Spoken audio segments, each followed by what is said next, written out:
YouTube, what's good? I am Duelist Nickel, and the latest Duelist Cup is upon us. Join me in my climb to Duel level max using Adventure Synchrons, and as always, I will include the deck list at the end of the video so that you can rev it up as well. This deck tore through the first stage of the cup, at one point ripping off a 9 duel winning streak on the way to Duel level max. It is an expanded version of the last few lists that I've been sharing, but for this one, we fully commit to the pile. 60 cards, stuffed full of hand traps to counter that current Snake Eyes meta, and I've got some really fun replays to show you guys today. So with that being said, let's get right into the gameplay. Don't forget to like, comment, and subscribe. Thank you for watching.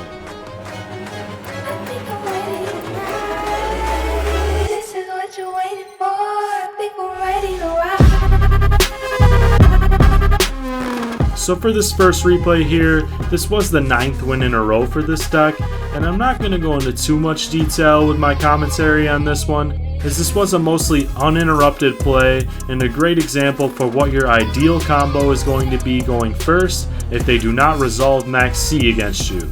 This duel is against Snake Eyes, and we are able to pull off a triple Handrip with 4 negates on the board.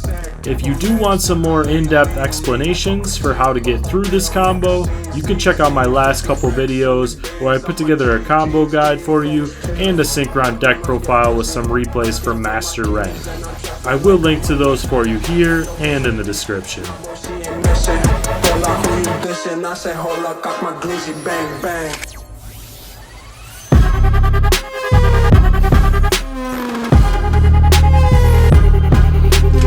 You just love to see it when they try to interrupt an unaffected junk speeder. Classic Yu-Gi-Oh players not reading.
For this second replay here, we are going to go against Branded, and we did not open a single hand trap, so we will have to break the full combo board, and I'm going to go ahead and speed up the rest of their turn.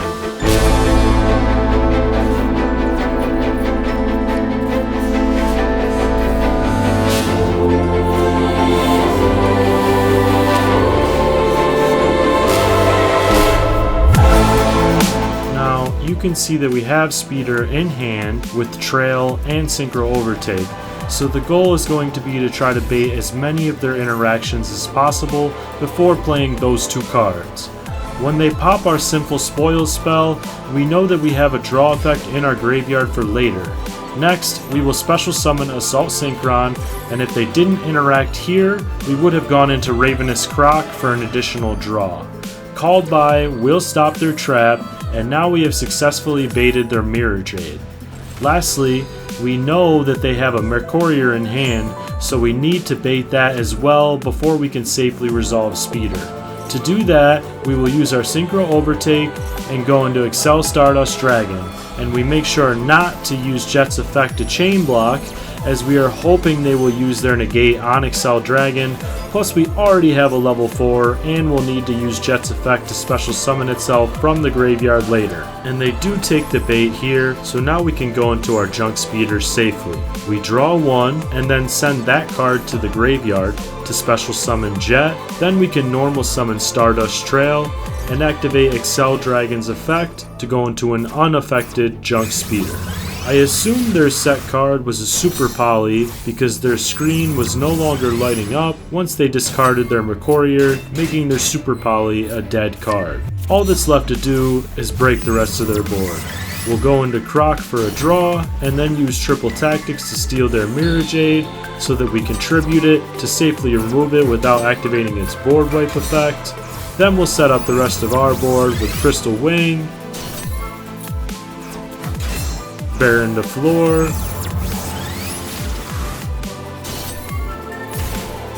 Frame Lord Omega, and then Crimson Dragon into Bestial Dissipator. And now we can go ahead and end the game.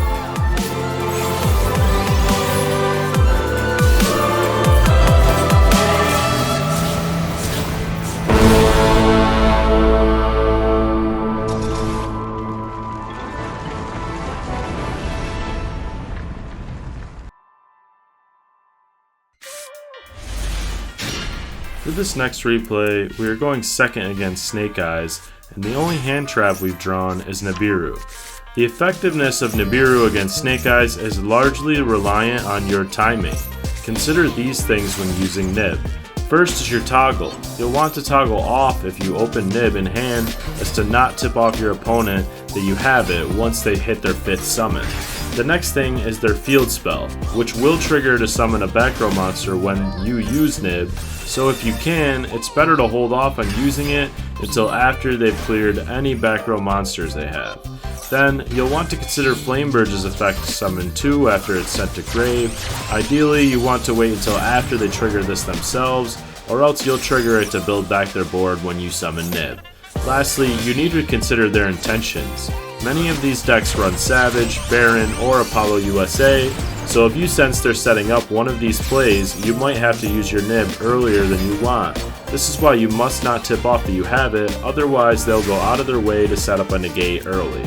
They are still able to build back an abbreviated board, but we can break this. First, we'll get into our Adventure Engine to bait their interactions. And now that they've hand-trapped us, we can thrust into Rite of Erismir to summon our level 4 token, which will trigger our Fateful Adventure in order to equip our Draco back. Then we can use that to spin their Link 3, which will ruin their Apollo USA play. Also, they have no discard available, rendering Nightmare Unicorn useless. So we are free to get into Junk Speeder, which will end the game.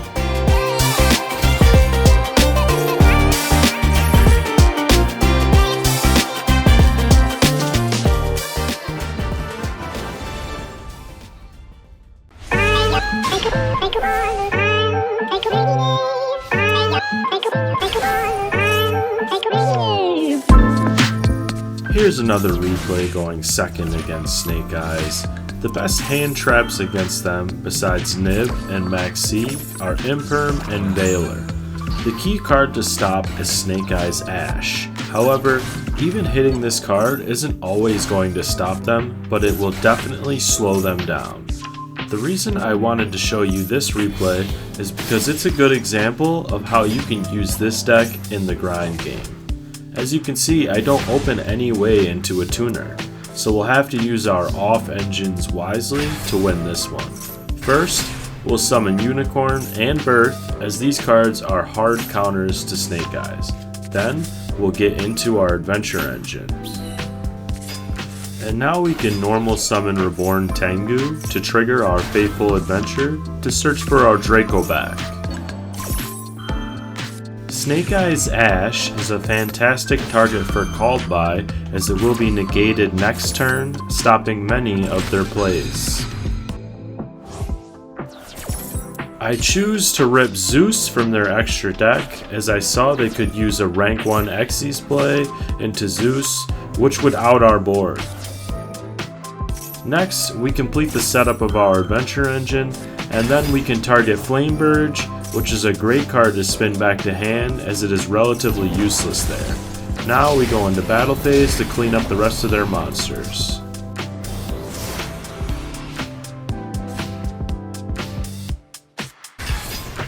If you are playing against Kashtira Unicorn, you'll want to use your monster effects wisely, as a single extra deck rip targeting Junk Speeder is detrimental to this deck. For that reason, you'll see me hold off on activating anything while they have Kashtira monsters on the board.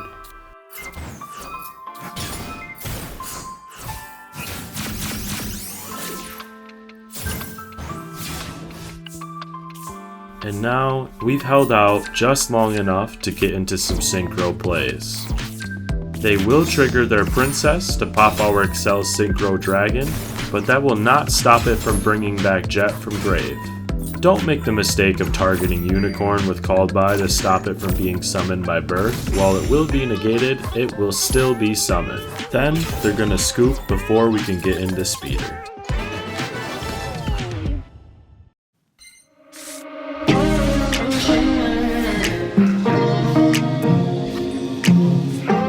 This next replay here is against Punk, and I'm really excited to show you this one as it is a true heart of the cards duel. When playing against Punk, negating Xiamen can sometimes end their turn, but in this case they are able to use Gold Pride to set up a negate and a trap, which will be enough to stop me on my turn.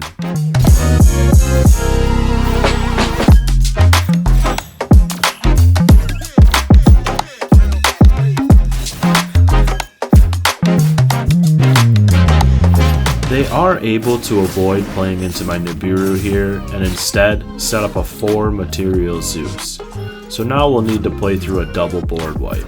And we'll start out by getting into our adventure engine, and this will trigger their first clear before I can get into my Griffin Rider to negate.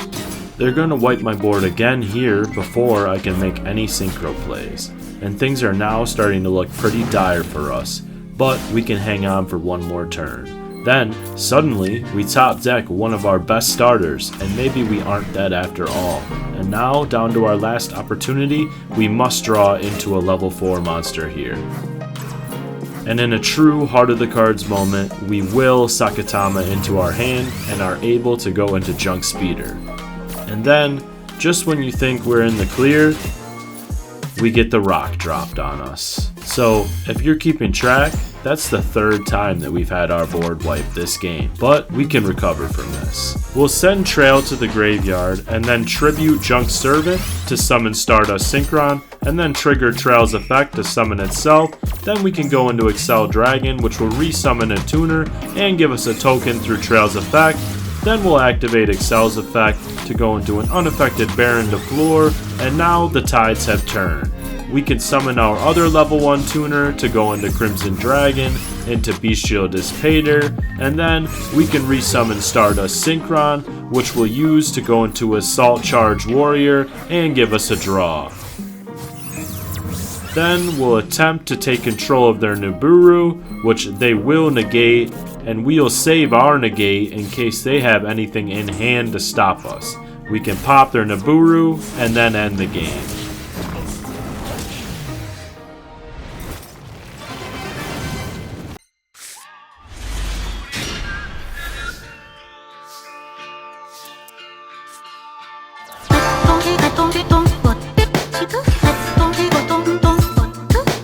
I've saved my favorite replay from the cup for last. This duel is going first against Traptrix, and they are going to hit us with the dreaded Max C. The good thing is, this deck does not fear the Roach. We welcome the challenge.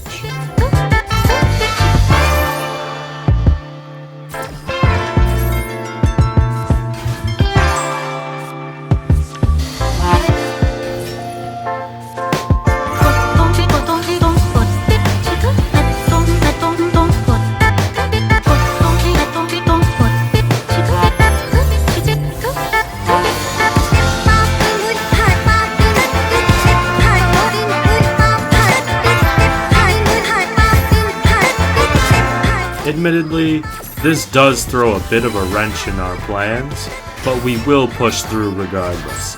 Can we still deck them out even after they drop the rock on us? Check out my Synchron deck profile if you want further explanations for what the strategy is for decking out your opponent with Synchrons. And Look out for a Deckouts only video coming in the future.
And there it is. We can thrust our way into card destruction. Nibiru? No problem for Synchrons.